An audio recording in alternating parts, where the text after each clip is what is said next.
My name is Samuel Shropshire. I'm an American citizen living in Saudi Arabia.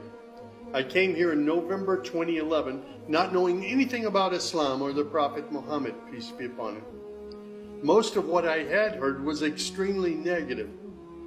In America, our news channels boosted their on-air ratings by regularly sensationalizing breaking news of terrorism. Every 30 minutes, one witnessed horrific scenes of bombings and bloodshed and murder, often one Muslim group fighting against another Muslim group. As killings and beheadings took place, there were always the shouts of Allahu Akbar, Allahu Akbar, God is great. I was invited here to Saudi Arabia by Safi Kaskas to work on what was known as the Q Project. Dr. Kaskas wanted to produce a new, easy-to-read American translation for the next generation of young Americans.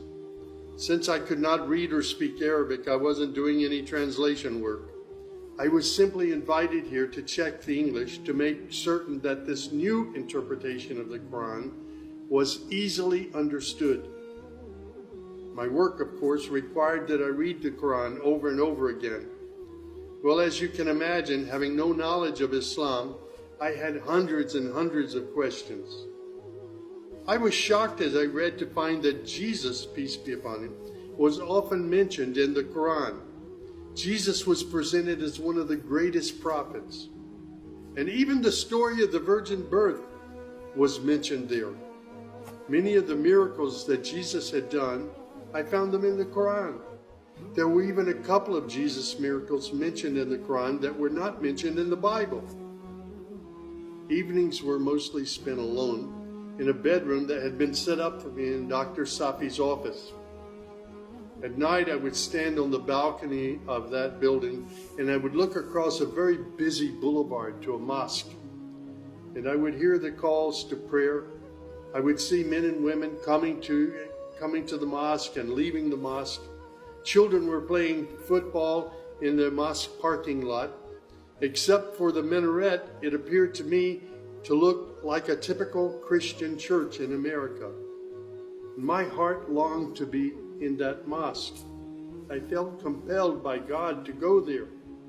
A few months later, I got up the courage to walk down the street and to knock on the door of Taqwa Mosque. Now, nobody knocks on the door of a mosque. Normally, they just open the door and they walk right in. But I was not sure how I'd be received, so I stood there knocking until someone came to the door. That person simply said, "May I help you?" I said, "My name is Samuel. I'm a Christian from the United States. Is it okay if I come inside?" And that man, Shafiq Zubir, who was the caller to prayer, he reached out and he hugged me and he said, "Of course, come in." I sat in the back of the mosque during prayer times for 3 days. I didn't understand what was going on. I saw men standing, bowing, putting their heads to the floor as the Imam led them in prayer. I had little knowledge about what was happening, but I felt God's presence in that mosque. And the men of Taqwa Mosque were so friendly to me. After 3 days, I asked Shafiq if he could teach me the first surah of the Quran, Al-Fatiha. This was a necessary element in praying the 5 daily prayers. I was memorizing sounds, but I didn't know what the sounds meant. So I started comparing them with an English translation I had, and I realized that there was nothing in Al-Fatiha that was inconsistent with Christian teaching. There I read the encouraging words that God was the most merciful, the distributor of mercy and forgiveness. My heart was being strangely touched by the words of the Quran and the love displayed by the men of Taqwa Mosque. Dr. Sadiq Malki would later drive me to the Islamic Education Foundation in Al-Hamra, neighborhood of Jeddah, where I said Al-Shahada. According to Islam, we're all equal. There's none above another. There are scholars, but their role is educational. As for the relationship with God, it's personal, it's direct. The faith itself is simple and clear. It's summed up in just 6 points. There is one true God who is unlike any other being. He is neither born nor does he give birth. He has neither spouse nor offspring. Nothing is comparable to him. He's all-powerful. He knows everything perfectly. He is the most merciful. Secondly, a belief in angels who are indeed the servants of God. They obey God's bidding and they do whatever they're commanded to do. They don't have any free choice. Thirdly, there's a belief in divine revelations. Islam acknowledges that God revealed scriptures including the Torah, the Gospel, the Psalms. However, down through the ages, many of these divine revelations had become distorted and somewhat corrupt. The Quran, which also contains God's revelations, is intact. It hasn't changed from the very beginning. The Quran, which also contains God's revelations, is still intact in its original form. Fourthly, there's a belief that in all earlier prophets and God's messengers, not just Muhammad. They believe in Abraham and Isaac and Moses and Jesus and hundreds of other prophets. They believe that the prophets were the best of mankind. Muslims believe in the last day.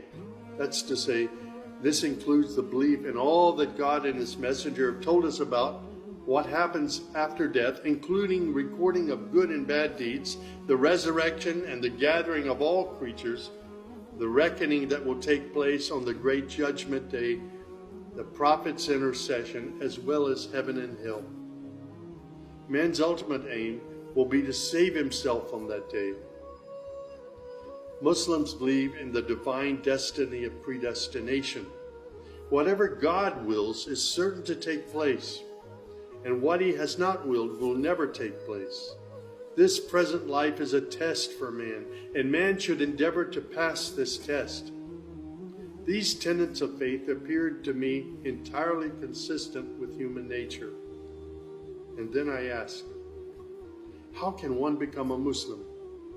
My search showed me that one needs to fulfill 5 specific duties, which are called the pillars of Islam.